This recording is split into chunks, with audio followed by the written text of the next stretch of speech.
Hello, ഞാനിപ്പോൾ പെട്ടെന്നൊരു quick video ആയിട്ടാണ് വന്നിരിക്കുന്നത്.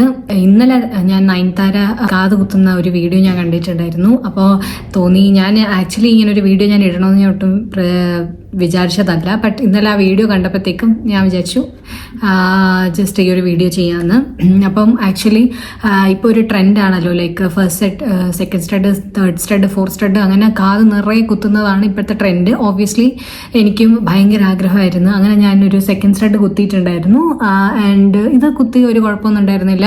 ഞാൻ നോസ് കുത്തിയിട്ടുണ്ട്, അതും പ്രശ്നമൊന്നും ഉണ്ടായിരുന്നില്ല. അപ്പോൾ എനിക്ക് അവിടെ വെച്ച് പ്രശ്നങ്ങൾ തീരുന്നില്ലല്ലോ. അപ്പം എനിക്ക് ത്വര കൂടിയിട്ട് ഞാൻ അതായത് തേർഡ് സ്റ്റഡ് കുത്താമെന്ന് ഞാൻ തീരുമാനിച്ചു. അപ്പോൾ ഈ തീരുമാനം കുറേ നാളായിട്ടുണ്ടായിരുന്നു. അപ്പോൾ ആക്ച്വലി എൻ്റെ ഒരു പ്രൊഫഷന് ക്യാബിൻ ക്രൂവിന് ലൈക്ക് ഇങ്ങനത്തെ പിയേഴ്സിംഗ് ഒന്നും അലൗഡ് അല്ല. പക്ഷെ നമ്മളതൊന്നും കെയർ ചെയ്യുന്നില്ലല്ലോ. അപ്പോൾ ഞാൻ ഇത്തവണ ലീവിന് പോയപ്പോഴത്തേക്കും ഞാൻ കാത് കുത്താമെന്ന് വിചാരിച്ചു. അങ്ങനെ ജൂലൈ ഒരു 19th അപ്പോഴാണ് ഞാൻ കാത് കുത്തുന്നത് കേട്ടോ. അപ്പോൾ കാത് കുത്തിക്കഴിഞ്ഞിട്ട് ഒരു കുഴപ്പമില്ല. ലൈക്ക് സാധാരണ പോലെ ഞാൻ മാനുവൽ ഇയർ പിയേഴ്സിംഗ് ആണ് ചെയ്തത്, ഗൺഷോട്ട് അല്ല. അപ്പം ഞാൻ സ്വർണ്ണമഹൽ എന്ന് പറഞ്ഞിട്ട് പോത്തീസിൻ്റെ ഇപ്പോൾ ഒരു ജ്വല്ലറി സ്റ്റാർട്ട് ചെയ്തിട്ടുണ്ടല്ലോ, ലൈക്ക് ട്രിവാൻഡ്രം. അപ്പോൾ അവിടെ പോയിട്ടാണ് ഞാൻ ചെയ്തത്. അപ്പോൾ എല്ലാം ചെയ്തു ഓക്കെയാണ്. ഞാൻ ഉപ്പുവെള്ളമൊക്കെ ഇട്ട് കൊണ്ടിരുന്നു. ലൈക്ക് ലീവ് കഴിഞ്ഞു ഇവിടെ വന്നു. അപ്പോൾ നമുക്ക് ജോലിയിൽ ഓബ്വിയസ്ലി അലൗഡ് അല്ലാത്തതുകൊണ്ട് ഞാൻ കമ്മൽ ഊരിയിട്ട് ഞാൻ പണ്ട് ഉപയോഗിച്ചിരുന്ന പോലെ തന്നെ ഈ ഹോൾ അടഞ്ഞു പോകാതിരിക്കാൻ ഡ്യൂട്ടീസ് പീരീഡിൽ ലൈക്ക് ഒരു സംഭവം, ലൈക്ക് ഇങ്ങനെ ഒരു സ്റ്റിക്ക് പോലത്തെ ഒരു സംഭവം ഞാൻ യൂസ് ചെയ്യുന്നുണ്ടായിരുന്നു. എന്നിട്ട് അത് ഡ്യൂട്ടി കഴിഞ്ഞ് വരും, ലൈക്ക് അത് എടുക്കുന്നു, നമ്മൾ വീണ്ടും ഇടുന്നു. ഇതിൻ്റെ ഇടയ്ക്ക് ഉപ്പുകളൊക്കെ ഇടുന്നുണ്ടായിരുന്നു. പക്ഷേ ജൂലൈ ആയി, ഓഗസ്റ്റ് ആയി, സെപ്റ്റംബർ ആയി, എൻ്റെ ഈ വേദന കുറയുന്നേ ഇല്ല. ലൈക്ക് വേദന എന്ന് പറഞ്ഞു കഴിഞ്ഞാൽ വേദന എപ്പോഴും. അപ്പോൾ ഞാൻ വെച്ച് ഇത് ചിലപ്പോൾ ഇവിടെ ഉണങ്ങുന്നതിൻ്റെ ബുദ്ധിമുട്ടായിരിക്കും എന്ന് പറഞ്ഞിട്ട് ലൈക്ക് പിന്നെ എപ്പോഴും നമ്മളിങ്ങനെ ഊരയും എടുക്കുകയൊക്കെ ചെയ്യുന്നതുകൊണ്ടും ഒക്കെ ഉള്ള പ്രശ്നമാണെന്ന് വിചാരിച്ചിട്ട് ലൈക്ക് ഈ വേദന സഹിച്ചിരുന്നു. ലൈക്ക് ഇനി ഇടയ്ക്കൊക്കെ പാർലറിൽ പോകുമ്പോഴും ഈ ചെവിയുടെ ഇവിടെയൊക്കെ തട്ടുമ്പോഴും കുളിക്കുമ്പോഴും ഒക്കെ ബുദ്ധിമുട്ടാണ്. തോർത്തൊക്കെ തട്ടിയാലെല്ലാം ഭയങ്കര വേദനയാണ്. പക്ഷെ ഇത് നോർമലായിരിക്കും, മാറും എന്ന് വിചാരിച്ചിരുന്നു.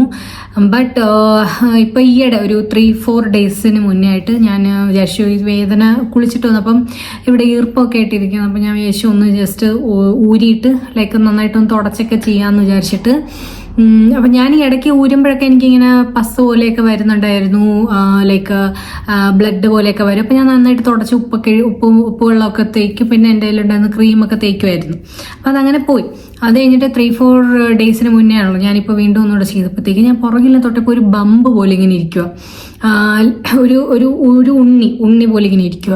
അപ്പോൾ ഞാൻ ഇതെന്താ സംഭവം എന്ന് വെച്ചിട്ട് ഞാനിങ്ങനെ എൻ്റെ ഹസ്ബൻഡിനെ കാണിച്ചപ്പോൾ ഹസ്ബൻഡ് ഇങ്ങനെ ഞെട്ടിയിട്ട് പറഞ്ഞു, എൻ്റെ അമ്മ ഇത് നോർമൽ അല്ല, ഇത് എന്തോ കുഴപ്പമുണ്ട്, ഇത് ഹോസ്പിറ്റലിൽ പോകണം എന്ന് പറഞ്ഞു. അങ്ങനെ ഞാൻ ഹോസ്പിറ്റലിൽ പോയി. ഹോസ്പിറ്റലിൽ പോയപ്പോഴത്തേക്കാണ് ഡോക്ടർ പറഞ്ഞത് മേ ബി ഇത് ഞാൻ കാത് കുത്തിയതിൻ്റെ ടൈമിലുള്ള ഇൻഫെക്ഷൻ ആയിരിക്കാം, അത് സംഹൗ അത് ഇൻഫെക്റ്റഡ് ആയിട്ട് ആക്ച്വലി ഫുള്ള് പസ്സായിട്ടിരിക്കുമായിരുന്നു. അപ്പോൾ ഈ പുള്ളി എന്ത് ചെയ്തു, അതുകൊണ്ട് നീര് കയറി പസ്സായിട്ട് ഇതായിട്ടിരിക്കും. അപ്പോൾ പുള്ളി എന്ത് ചെയ്തു, അതിനെ കീറിയിട്ട് ഫുൾ പസ്സെല്ലാം എടുത്തു. എന്നിട്ട് അത് ഇപ്പോൾ ടെസ്റ്റിന് വിട്ടുകയാണ്, എന്ത് തരം ബാക്ടീരിയ അല്ലെങ്കിൽ എന്ത് ഇതുകൊണ്ടാണ് ഇൻഫെക്ഷൻ ഉണ്ടായെന്നുള്ളതിന് വേണ്ടിയിട്ട് അതിൽ നിന്ന് സ്വാബ് ടെസ്റ്റിന് വേണ്ടിയിട്ട് വിട്ടു. അതിൻ്റെ ഇതൊക്കെ എടുത്തായിരുന്നു. അപ്പം ആക്ച്വലി ഇപ്പോഴത്തെ അവസ്ഥ എന്ന് പറഞ്ഞു കഴിഞ്ഞാൽ ഇതാണ് അവസ്ഥ. ഇപ്പം നിങ്ങൾക്കത് കാണാവോന്ന് അറിയത്തില്ല. അതെ വേണ്ടോ, ഇങ്ങനെയൊക്കെ അതെ ഒരു ഉണ്ണി പോലെ നിൽക്കും. ഇതിപ്പോൾ കീറിയിട്ട് ഇതിപ്പോൾ ഉണങ്ങി വരുന്നേ ഉള്ളൂ. ഇപ്പോൾ ഇതിൻ്റെ ടാബ്ലറ്റ്സ് കാര്യങ്ങളൊക്കെ തന്നു, ഓയിൻമെൻ്റ് ഒക്കെ തന്നിട്ടുണ്ട്. ഈ കാതിലുള്ളത് പിന്നെയും കുഴപ്പമില്ല, ഇതിപ്പോൾ അത്ര ബമ്പില്ല, അത് ഉണങ്ങി വരുന്നുണ്ട്. ലൈക്ക് ഇത് കുഴപ്പമില്ല. പക്ഷേ ഹോള് കംപ്ലീറ്റ് ആയിട്ട് ഇപ്പോൾ അടഞ്ഞു പോയി. അപ്പം എന്താണ് ഇതിന് വേണ്ടിയിട്ട് മരുന്ന് തന്നല്ലോ, ലൈക്ക് ടാബ്ലറ്റ്സ് തന്നു. അതൊക്കെ കഴിച്ചുകൊണ്ടിരിക്കുകയായിരുന്നു. ഒരു 2-3 ഡേയ്സ് മുന്നേ ആയിട്ട് എനിക്കിങ്ങനെ വയറിന് ഭയങ്കര ലൂസ് മോഷൻ പോലെ തുടങ്ങി.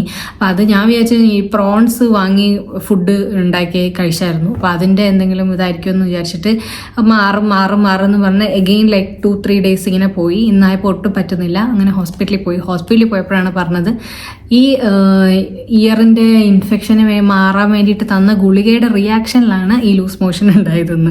അപ്പം അങ്ങനെ ലൂസ് മോഷൻ ഇപ്പോൾ ഗുളിക വാങ്ങിക്കേണ്ട അവസ്ഥയായി. സോ അറ്റ് ദ എൻഡ് ഇതെല്ലാം സംഭവിച്ചത് ഈ കാത് കുത്തിയത് കൊണ്ടാണ്. അപ്പം ആക്ച്വലി എനിക്ക് ഇത്രേ പറയാനുള്ളൂ, ലൈക്ക് കാത് കുത്തുന്നത് നിങ്ങൾ എവിടെ കുത്തിയാലും ലൈക്ക് ജസ്റ്റ് ബി കെയർഫുൾ. നല്ലയിടത്ത് അറിയാവുന്ന നല്ലൊരു പ്രൊഫഷണൽ ആയിട്ടുള്ള ആൾക്കാരുടെ അടുത്ത് പോയിട്ട് ലൈക്ക് കുത്തുക. ചില സമയത്ത് നമ്മൾ ജ്വല്ലറിയിലൊക്കെ പോകുമ്പോൾ ചിലപ്പോൾ എനിക്കറിയത്തില്ല ലൈക്ക് ആ ഒരു സംഭവം സ്റ്റെറിലൈസ് ഒക്കെ ചെയ്തതാണോ എന്നൊന്നും അറിയത്തില്ല. ചിലപ്പോൾ നമുക്ക് ഇൻഫെക്ഷൻ എങ്ങനെ, അല്ലെങ്കിൽ ചിലപ്പോൾ നമ്മുടെ സ്കിന്നിൻ്റെ സെൻസിറ്റീവ് ആയതുകൊണ്ടായിരിക്കാം, അല്ലെങ്കിൽ ഞാൻ സൂക്ഷിക്കാത്തത് കൊണ്ടായിരിക്കാം. സോ നിങ്ങളിങ്ങനെ പുതുതായിട്ട് കാത് കുത്താനായിട്ട് ഇങ്ങനെ വെയിറ്റ് ചെയ്തിരിക്കുന്നവരും അല്ലെങ്കിൽ ഭയങ്കരമായിട്ട് ഇങ്ങനെ കുത്തണം എന്നെ പോലെ ഭയങ്കര ത്വരയായിട്ട് നിൽക്കുന്നവരാണെങ്കിൽ കുറച്ചൊന്ന് ശ്രദ്ധിക്കാൻ വേണ്ടിയിട്ടാണ് പറഞ്ഞത്. ബിക്കോസ് ഇപ്പോൾ എനിക്കുള്ളത് എന്ന് പറഞ്ഞു കഴിഞ്ഞാൽ കീലിയോസിസോ അങ്ങനെ എന്തോ ആണെന്നാണ് ഡോക്ടർ പറഞ്ഞത്. ചിലവർക്ക് ഇത് ചിലപ്പോൾ അങ്ങനെ കുഞ്ഞായിട്ട് ചിലപ്പോൾ പോകാം, ചിലവർക്ക് ഇത് കല്ലിച്ച് കഴിഞ്ഞാൽ ഇത് അങ്ങനെ തന്നെ നിൽക്കും. ഇപ്പം എനിക്ക് ആക്ച്വലി ഈ ചെവിയിലത് കുറച്ച് വൃത്തികേട് പോലെയാണ് ഇപ്പോൾ ഇരിക്കുന്നത്. അപ്പോൾ സംഭവം നമ്മൾ എന്തിനാണ് നമ്മൾ വെറുതെ നമ്മുടെ സ്കിന്നിന് കൊണ്ടുപോയിട്ട് ഇങ്ങനെ ആകുന്നത്. ഇതിപ്പോൾ എൻ്റെ ഐഡിയ ആയതുകൊണ്ട് എനിക്ക് ഒന്നും ചെയ്യാൻ പറ്റത്തില്ല. ലൈക്ക് ഞാൻ എൻ്റെ ഐഡിയയിൽ എടുത്ത് ചാടിയത് കാരണം എനിക്ക് റിഗ്രറ്റ് ആയിട്ടൊന്നും പറയാൻ പറ്റത്തില്ല, കാരണം നമ്മൾ തന്നെ ഇറങ്ങി തിരിച്ചതാണല്ലോ. അപ്പം ഇനി ചിലപ്പോൾ ഞാനിനി കാത് ആസ് ഓഫ് നൗ ഇപ്പം എൻ്റെ തീരുമാനം എന്ന് വെച്ചാൽ ഇനി ഇങ്ങനത്തെ പരിപാടിക്കേ ഇല്ല എന്നുള്ളതാണ്. പക്ഷേ ഇന്നലെ നയൻതാര കുത്തിയാണ്ടപ്പോൾ വീണ്ടും എനിക്ക് ത്വര വന്നു. സോ ബട്ട് എങ്ങനെയായാലും guys just be careful. Like നിങ്ങൾ നല്ല പ്രോപ്പറായിട്ടുള്ള സ്ഥലത്ത് പോയിട്ട്, അല്ലെങ്കിൽ ഡോക്ടേഴ്സ് ഇപ്പം ക്ലിനിക്കിലൊക്കെ ഇങ്ങനെ കുത്തുന്നുണ്ട്, ലൈക്ക് അതായിരിക്കും ബെസ്റ്റ്. അല്ലെങ്കിൽ നിങ്ങൾ പ്രോപ്പറായിട്ടുള്ള പ്രൊഫഷണൽ ആയിട്ടുള്ള അത്രയും നല്ല സ്ഥലത്ത് പോയിട്ട് കാത് കുത്തുക. ആൻഡ് നന്നായിട്ട് കാത് കുത്തിയതിന് ശേഷം ആയാലും ലൈക്ക് എപ്പോഴും ഊരാനും എടുക്കാനൊന്നും നിൽക്കരുത്. നന്നായിട്ട് അത് ഉണങ്ങാനായിട്ട് വേണ്ട സംഭവങ്ങളൊക്കെ ചെയ്തു കൊടുക്കുക. ആൻഡ് അപ്പോൾ നമുക്ക് ഇങ്ങനത്തെ അൺവാണ്ടഡ് തിങ്സിൽ നിന്നൊക്കെ രക്ഷപ്പെടാം. അപ്പോൾ ഇതിപ്പം എന്താകും അവസ്ഥ എന്ന് എനിക്കറിയത്തില്ല. എന്തായാലും പെട്ടെന്ന് ഇങ്ങനെ ഒരു വീഡിയോ ചെയ്യണമെന്ന് തോന്നി. അപ്പോൾ ഇത് ആർക്കെങ്കിലുമൊക്കെ യൂസ്ഫുൾ ആവുമെങ്കിൽ അങ്ങനെ യൂസ്ഫുൾ ആകട്ടെ എന്ന് ഓർത്തിട്ടാണ് ഞാൻ ഈ വീഡിയോ ചെയ്യുന്നത്. സോ അത്രേ ഉള്ളൂ. Just be careful.